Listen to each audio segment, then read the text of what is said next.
आज की कहानी है भूतिया हवेली का रहस्य। किसी छोटे से गांव में एक पुरानी हवेली खड़ी थी। यह हवेली इतनी भूतिया थी कि गांव के लोग उसके पास जाने से डरते थे।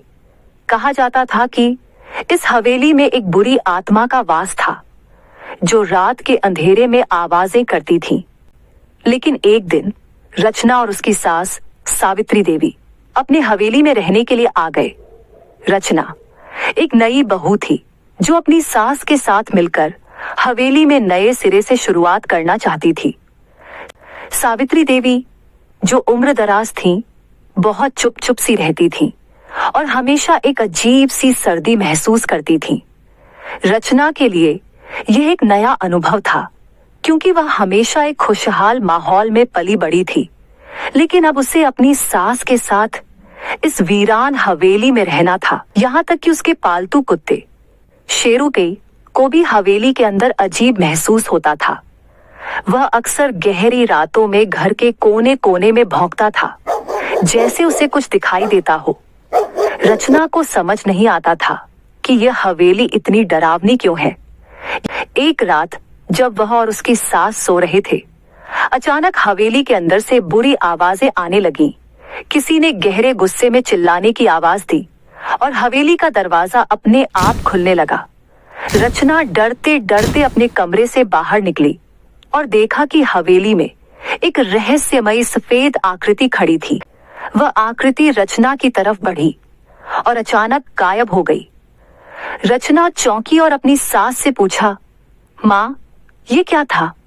क्या आपने यह देखा? सावित्री देवी ने धीमे से जवाब दिया, यह वही है जिसे हम चांदनी भूत कहते हैं। यह हवेली में सैकड़ों सालों से बसी हुई है। रचना हैरान हो गई। चांदनी भूत, ये क्या है? सावित्री देवी ने बताया, यह भूत एक जादुई शक्ति से जुड़ा हुआ है।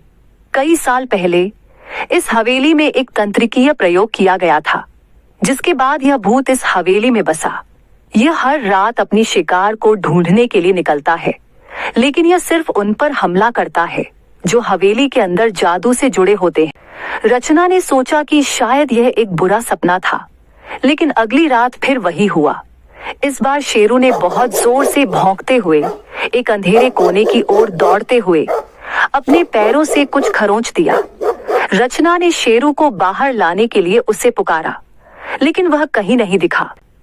रचना डरते हुए कमरे में लौट आई और दरवाजे को बंद कर लिया। लेकिन उसके दिल में डर था कि इस हवेली में कुछ गहरे रहस्य हैं जिन्हें उसने अभी तक पूरी तरह से समझा नहीं। अगले दिन रचना ने हवेली के पुराने तहखाने में जाकर एक पुरानी किताबें देखी। उन किताबों में उसे एक अजीब सी तंत्र मंत्र की विधि मिली, जिसे अगर सही तरीके से किया जाता तो भूत को शांति मिल सकती थी। रचना ने सोचा कि अब यही एकमात्र तरीका है जो उसे इस हवेली से और अपने परिवार को बचा सकता है।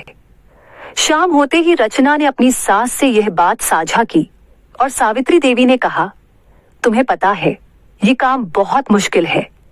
अगर तुमने गलती से कुछ भी गलत किया तो तुम्हारी जान खतरे में हो सकती है। फिर भी रचना ने डर को अपने दिल से बाहर निकालते हुए यह तंत्र मंत्र करना शुरू किया। जैसे ही वह मंत्र उच्चारण करने लगी, हवेली के अंदर अजीब आवाजें फिर से सुनाई देने लगी। अचानक सफेद आकृति सामने आई और उसने रचना की आंखों में गहरी नजर डाली। रचना ने डरते हुए मंत्र जारी रखा और अचानक हवेली में एक जबरदस्त झंकार सुनाई दी। सफेद आकृति ने एक आखिरी चीख मारी और गायब हो गई। हवेली में सब कुछ शांत हो गया। रचना और सावित्री देवी ने राहत की सांस ली और शेरू भी वापस लौट आया। लेकिन फिर एक दिन रचना को हवेली के पुराने मंदिर में एक और रहस्य मिला। उसे एक पुराना तंत्र मंत्र मिला, जिसे करने से वह चांदनी भूत फिर से जिंदा हो सकता था। क्या रचना और उसकी सास उस रहस्य का हल निकाल पाएंगे, या हवेली के भूतिया राज हमेशा के लिए उन्हें परेशान करेंगे? तो मिलते हैं फिर कहानी के अगले भाग में। तब तक के लिए धन्यवाद।